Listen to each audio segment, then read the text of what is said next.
أعوذ بالله من الشيطان الرجيم. بسم الله الرحمن الرحيم.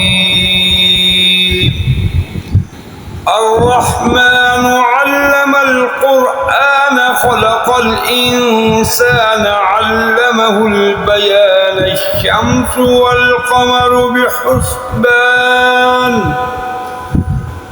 والنجم والشجر يسجدان والسماء رفعها ووضع الميزان لا تطغوا في الميزان وأقيموا الوزن بالقسط ولا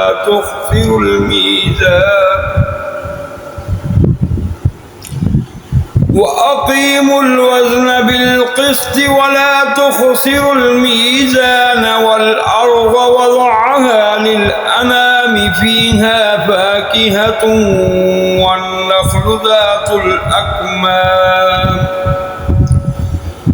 والحب ذو العصف والريحان فبأي آلاء ربكما تكذبان. خلق الإنسان من صلصال كالفخار وخلق الجان من مارج من نار فبأي آلاء ربكما تكذبان. رب المشرقين ورب المغربين فبأي آلاء ربكما تكذبان. مرج البحرين يلتقيان بينهما برزخ لا يبغيان فبأي آلاء ربكما تكذبان. يخرج منهما اللؤلؤ والمرجان فبأي آلاء ربكما تكذبان. وله الجوار المنشآت في البحر كالأعلام فبأي آلاء ربكما تكذبان. كل من عليها فان ويبقى وجه ربك ذو الجلال والإكرام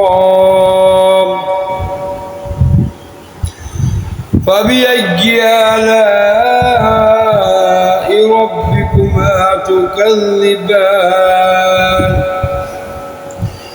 يسأله من في السماوات والأرض كل يوم هو في شأنه فبأي آلاء ربكما تكذبان. سنفرغ لكم أيها الثقلان فبأي آلاء ربكما تكذبان. يا معشر الجن والإنس إن استطعتم أن تنفذوا من أقطار السماوات والأرض فانفذوا لا تنفذون إلا بسلطان فبأي آلاء ربكما تكذبان. يرسل عليكما شواظ من نار ونحاس فلا تنتصران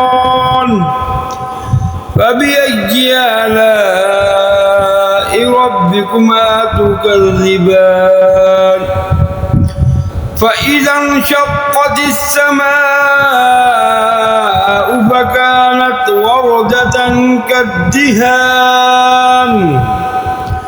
فبأي آلاء ربكما تكذبان. فيومئذ لا يسأل عن ذنبه إنس ولا جان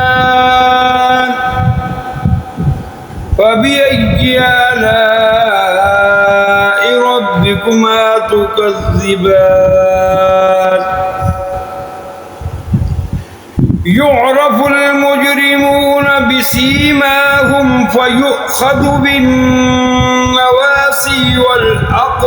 والأقدام فبأي آلاء ربكما تكذبان هذه جهنم التي يكذب بها المجرمون يطوفون بينها وبين حميم آن فبأي آلاء ربكما تكذبان ولمن خاف مقام ربه جنتان فبأي آلاء ربكما تكذبان ذواتا أفنان فبأي آلاء ربكما تكذبان فيهما عينان تجريان فبأي آلاء ربكما تكذبان فيهما من كل فاكهة زوجان فبأي آلاء ربكما تكذبان متكئين على فرش بطائنها من استبرق وجنى الجنتين دان فبأي آلاء ربكما تكذبان فيهن قاصرات الطرف لم يطمثهن إنس قبلهم ولا جان فبأي آلاء ربكما تكذبان كأنهن الياقوت والمرجان فبأي آلاء ربكما تكذبان هل جزاء الإحسان إلا الإحسان فبأي آلاء ربكما تكذبان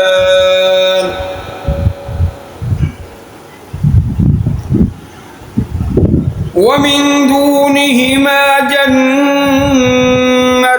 فبأي آلاء ربكما تكذبان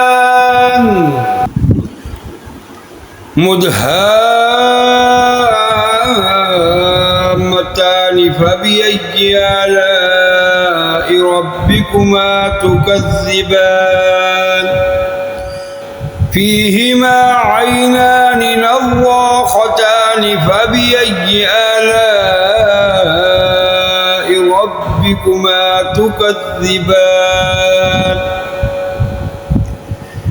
فيهما فاكهة ونخل ورمان فبأي آلاء ربكما تكذبان فيهن خيرات حسان فبأي آلاء ربكما تكذبان حور مقصورات في الخيام